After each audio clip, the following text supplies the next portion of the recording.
Dios te bendiga, Dios te guarde de manera especial. Te habla tu hermano y amigo Daniel Torres. Y es para mí un sumo gozo de parte de Dios. Estamos acá, gloria al Señor, en un lugar agradable, gloria al Señor. Y estamos con el profeta Ricardo, hombre de Dios. Y vamos a dejar que él se presente a la audiencia.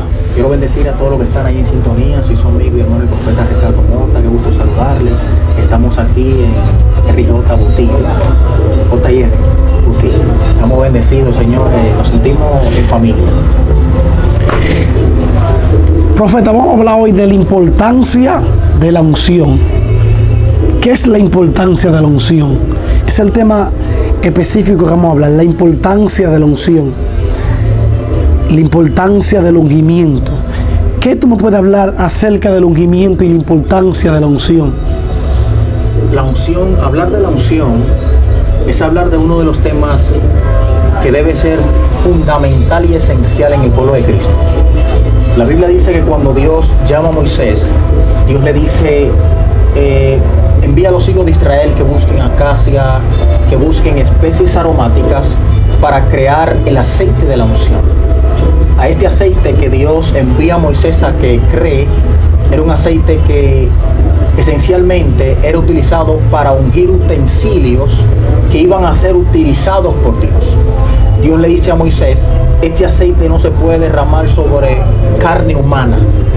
Sin embargo, en otro texto nos damos cuenta que Dios le dice a Moisés, unge a los hijos de Aarón y Aarón, los cuales van a estar a mi servicio. Dios no va a utilizar lo que Él no ungió para que fuese utilizado en su función. Cuando la unción llega sobre la vida de una persona, llega para que esa persona cumpla una asignación en específico. Dios no usa lo que Él no unge.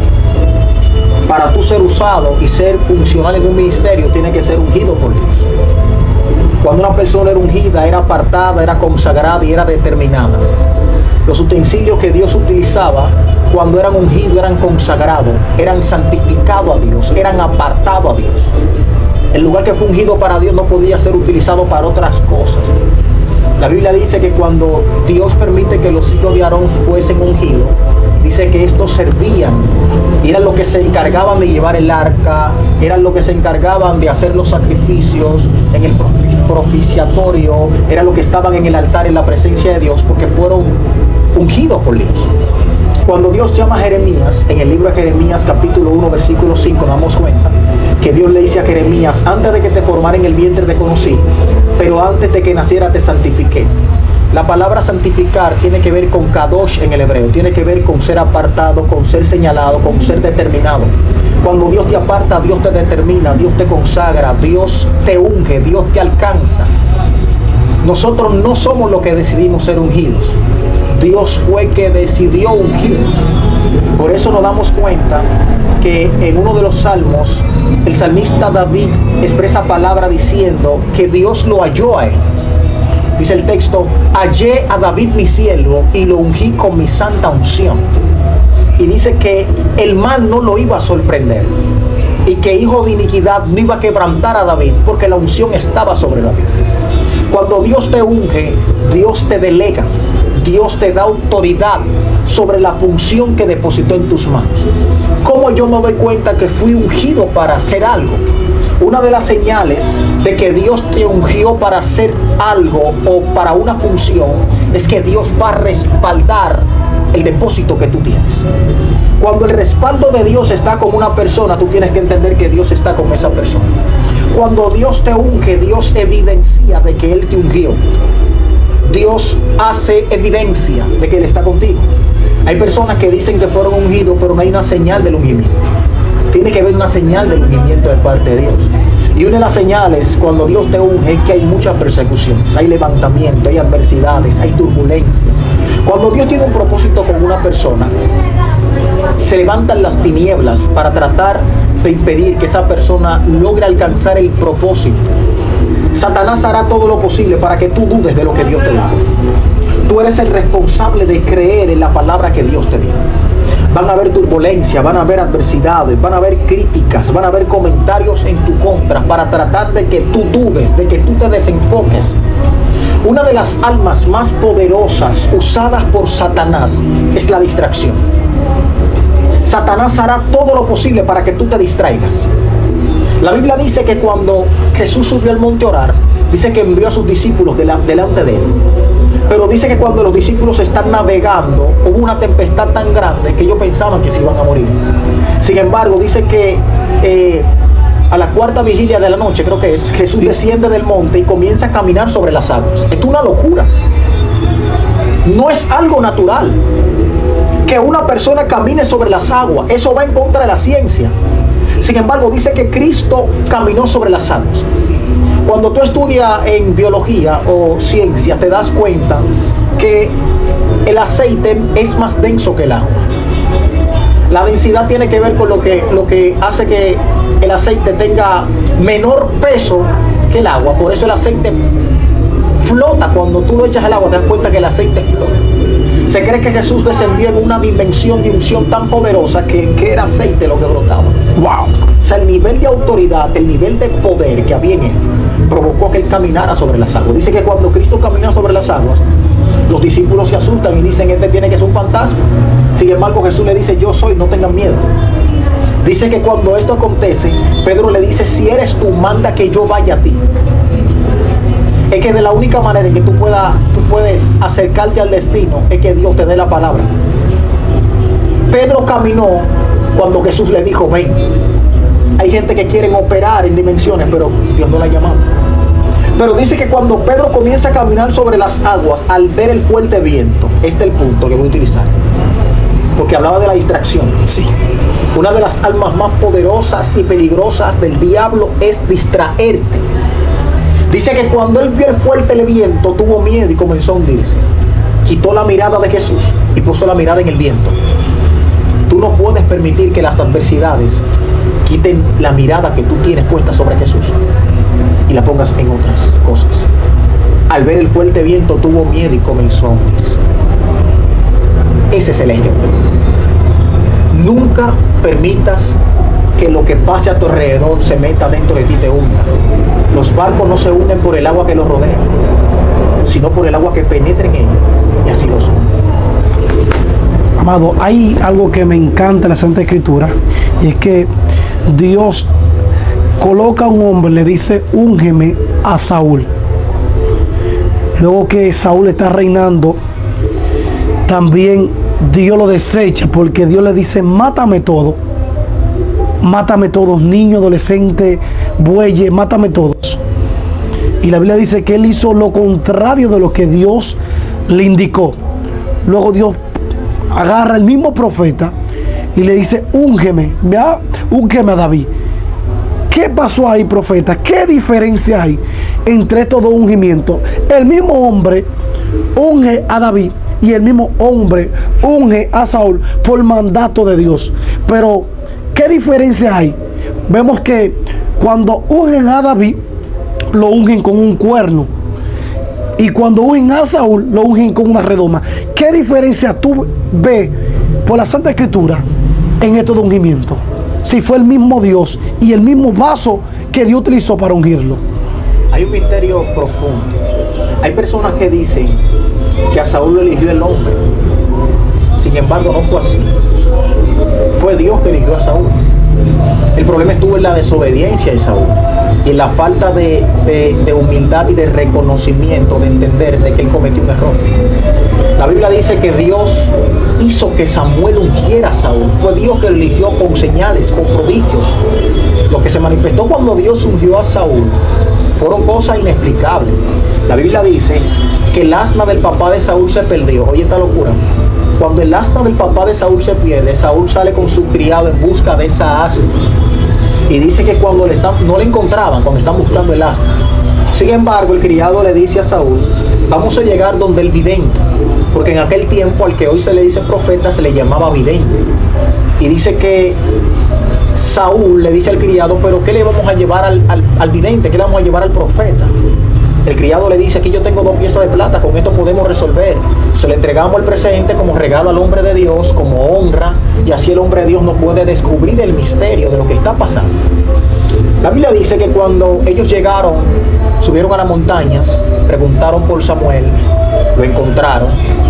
Dice que Samuel le dice a Saúl, Fue Dios que permitió que tú llegaras aquí. Porque antes de que tú pensaras llegar aquí, ya Dios me había dicho de que tú venías y que ibas a ser ungido como rey sobre Israel.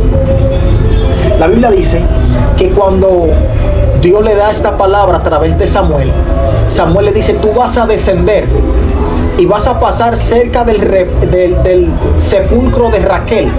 Te vas a encontrar con unos profetas que profetizan. Dice que cuando Saúl descendió del monte, Saúl se encontró con los profetas que estaban cantando, que estaban en una dimensión profética. Y dice que Saúl también profetizó. Y se escribieron proverbios que decían, Saúl entre los profetas. Dios manifestó señales extraordinarias cuando llamó a Saúl, cuando ungió a Saúl. Pero el error de Saúl fue que en medio de su gobierno, a Saúl le importaban más los comentarios de la gente antes que el comentario de Dios. Wow. El error de Saúl estuvo en quitar su mirada de Dios y ponerle los hombres. El fracaso de todo ministerio está en cuando pierde el enfoque de Cristo y lo pone en las multitudes. Tú no puedes enfocarte en el hombre. Tú no puedes enfocarte en la gente. Tú no puedes enfocarte en el qué dirá la gente. Tú tienes que preocuparte por lo que Dios dice de ti, no por lo que la gente diga. Porque el comentario de la gente no tiene fundamento, no tiene base, no tiene esencia. La palabra de la gente se la lleva el viento, pero la palabra de Dios perdura, permanece. Saúl se preocupó más por lo que la gente decía. Cometió el error. Dios le dijo, mátalo a todos. Fueron una descendencia que fueron los que se le opusieron a los hijos de Israel cuando los hijos de Israel salieron de Egipto. La Biblia dice que esa gente se levantaron en contra de los hijos de Israel y atacaron y mataron a los niños de los hijos de Israel, mataron a las mujeres de algunos de los hijos de Israel y mataron a algunos guerreros. Y Dios quería vengarse y le dice a Saúl, yo quiero que tú te levantes ahora en contra de Amalek, ¿verdad? Amalek. Quiero que tú te levantes en contra de los amalecitas y quiero que destruyas todo lo que ellos tienen. Sin embargo, Saúl dijo, mató a 2 o 3, yo voy a matar a 2 o 3, pero voy a traer conmigo todo lo bueno del ganado, todo lo sano. Trajo consigo las vacas, trajo consigo el rey, trajo consigo algunas de las pertenencias. Sin embargo, Dios le dijo, no tomes nada, destrúyelo todo. Pero dice que cuando Samuel se presenta ante Saúl, dice que Saúl le dice, es que el pueblo quería esto. Entonces tú decidiste obedecer al pueblo antes que a Dios. Dios te ha desechado, le dijo Samuel. Sin embargo, oye la reacción de Saúl cuando Samuel le da esta palabra. Saúl le dice, camina conmigo, por lo menos ven y ofrece sacrificio conmigo para que el pueblo vea. Porque los Saúles se enfocan en lo que dice la gente, no en lo que Dios dice. David pecó como pecó Saúl. Desobedeció un principio. Pero cuando David cometió ese error, se humilló y le dijo a Dios, quítame el reino, quítame el gobierno, quítamelo todo, quítame el reinado, pero no me quite tu presencia. Se humilló, ayunó. Dios le preguntó a David, ¿tú quieres caer en manos de tus enemigos? ¿Quieres que tus hijos, pase esto con tus hijos, pase esto con tu casa? Sin embargo, David le dijo a Dios, yo prefiero caer en tu mano porque el hombre no tiene misericordia. Oye, esta locura. Wow. David decidió caer en manos de Dios antes que caer en manos de los hombres. Se humilló ante Dios. Cuando Dios habla de David como su siervo. Dios amó tanto a David porque Dios vio que el corazón de David no estaba enfocado en las multitudes, sino en el Dios que lo había llamado. Tremendo. El error de Saúl estuvo en enfocarse en la gente antes que a los preceptos de Dios. Hay muchos ministerios que no son funcionales porque están más pendientes al público, lo que dice la gente, que es lo que la gente quiere que yo haga. No hacen lo que Dios dice porque a ellos no les interesa la opinión de Dios. El fracaso de todo ministerio está en cuando tú decides tomar una decisión por encima de la decisión que Dios tomó. Dios puede usar a una persona que no sea ungido. Bueno, vamos a decir, Dios usa a quien quiere.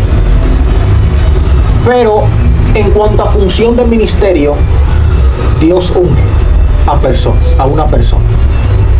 Tú no puedes ser esencial en un llamado profético si no fuiste ungido a ser profeta. Tú no puedes ser funcional en un ministerio pastorado si no fuiste ungido a ser pastor. Pero hay personas que sí pueden ser utilizados por Dios. Las piedras hablarán, dice en aquellos tiempos, dijo Jesús. Sin embargo, cuando este profeta que quiso maldecir a los de Israel, Balaam, dice que cuando él estaba en su burra, que iba con la burra, con el burro, el asna, ¿verdad? Iba, seguro, sí, es un asna, iba camino a maldecir a los hijos de Israel.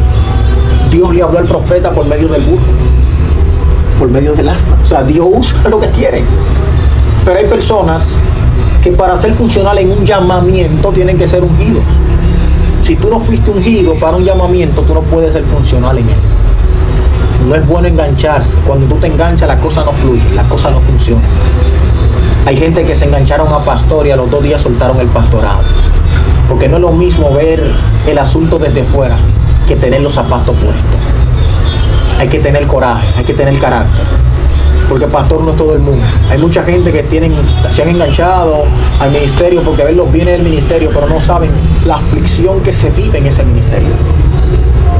Se pasa mucho. Se pasa mucho. Tú como profeta has pasado mucho. Digo que aún falta por pasar.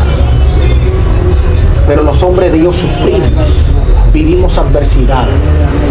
Porque cuando Dios te llama, una de las señales de que Dios te llamó son las adversidades que se levantan en tu contra. Las persecuciones, las críticas, las calumnias, los levantamientos que hay son señales de que Dios está contigo. La Biblia dice que Jesús le dijo a sus discípulos: en el mundo tendréis aflicción, pero no teman porque yo vencí el mundo. Y como a mí me persiguieron, así como persiguieron a vuestros padres los profetas, así también ustedes van a ser afligidos y van a ser perseguidos. Una de las señales de que Dios te llamó son las persecuciones que se presentan en tu llamamiento. He sufrido mucho, he vivido muchas adversidades, pero eso no se compara a la gloria que en nosotros hay de manifestarse. Yo no puedo enfocarme en las aflicciones. Cuando la Biblia dice que esta leve tribulación momentánea produce en nosotros un cada vez y más excelente y eterno peso de gloria. O sea, las tribulaciones llegan, pero el peso de gloria es mayor. ¿A ti te ungieron como profeta? ¿El mismo Dios o tu líder? Dios me ungió como profeta. Mis pastores me ungieron, sí, como ministro, como predicador. Yo fui ungido. Yo fui ungido muchas veces. Yo fui ungido como David. A mí me ungieron en el monte. A mí me ungió Dios. A mí me ungieron los hombres. A mí me ungieron hombres que fueron ungidos por Dios en los montes. Cuéntame esa experiencia cuando Dios te ungió. Bueno, Dios me ungió como profeta hace un tiempo. Te conté un poco de experiencia profética. Cuando un ángel intervino en la habitación donde yo estaba orando, en esa casa, y ese ángel pasó un carbón encendido en mis labios, me sacó del cuerpo, comenzó a mostrarme sucesos que al día siguiente se manifestaron. Luego de Dios darme esa palabra profética por medio del ángel, porque el ángel me sacó del cuerpo, primero pasó carbón encendido en mis labios, luego me sacó del cuerpo, me mostró sucesos del futuro que pasaron, muertes, persecuciones. Mi llamado profético es más un poco, ¿cómo lo digo? Que no se escuche como un poco controversial. Es un llamado que no es muy agradable ante los ojos humanos, porque las palabras que Dios me da muchas veces son fuertes, de juicio, de destrucción, de terremoto. Por ejemplo, cuando Dios me dio la profecía en República Dominicana de inundaciones, sucesos que pasaron, que más adelante vamos a hablarlo, pero déjame concluir con este punto. Dios me ungió. Dios envió un ángel que pasara carbón encendido a mis labios. Mis pastores me ungieron un día, al junto de otro evangelista, derramaron aceite, me tocaron. Pero un día en el monte, yo fui ungido por una profeta. Yo estaba orando aparte, distante, lejos, solo. Y cuando estoy en el monte orando solo, a solas, a distancia del público, recuerdo que un ángel, Dios descendió, y ángeles descendieron. Y cuando Dios desciende, yo tenía unos días ayunando. No sé si iba por el día 17, entregando ayunos. Esa vez no lo hice corrido, pero estaba entregando. Y cuando estoy ayunando, que estoy ahí en el monte, Dios me visita, Dios desciende. Yo sentí el poder de Dios, cómo se estremeció. Pasó algo conmigo muy bonito. Yo me asusté. Lo primero fue que me asusté. La gente quizá dirá, pero ¿y cómo fue? ¿Cómo Dios descendió? Yo sé que la presencia de Dios estremeció el lugar. Yo sentí miedo. Yo quería salir corriendo, profeta. pero sentí que la mano de Dios posó en mi cabeza, y cuando me pone la mano me dice: no temas, hijo, no temas. De momento yo vi como que abrieron mi pecho, y yo vi como un trofeo de oro que le impregnaron dentro de mí. Wow. Cuando yo subo, yo salí malo del monte porque me dio una taquicardia, bro. Yo recibí un ataque fuerte. O sea, después de ver eso, esa manifestación, yo salí malo, salí corriendo. Y cuando subo, recuerdo que había una profeta que estaba allá, y había un grupo de pastores y profetas. Cuando yo subí, Dios comenzó a revelarme la vida de una persona, una locura, revelándome los colores de su casa, una cosa impresionante, un nivel de profecía extraordinario. La profeta, una de las profetas que está ahí, tenía un cuerno de aceite, y llamó a los pastores que estaban ahí. Esa gente me quitaron los zapatos, lo que tenía, me ungieron los pies, me ungieron el cuerpo, derramaron aceite sobre mí. Y una de las palabras que me dijo la profeta fue que la unción que caminará conmigo es una unción que no ha caminado con nadie en la tierra, que solamente alguien caminó con esa unción, y fue Cristo. Wow. Y Dios me dijo: con esa unción vas a caminar. Entonces de ahí los misterios y los códigos del reino se desataron. Profecías, revelaciones, cosas impresionantes. Tremendo. Dios le bendiga, Dios le guarde de manera especial. Gloria al Señor. Nos sentimos agradecidos de parte del Señor de estar acá con este hombre de Dios. Vamos a dejar que el profeta dé sus últimas palabras a la audiencia. Y sé que este contenido será de buena edificación para tu vida. Si eres identificado con este contenido, dale like, compártelo, para que más personas, gloria al Señor, sean edificativos y escuchen esta hermosa palabra del hombre de Dios. Vamos a dejar el escenario para el hombre de Dios.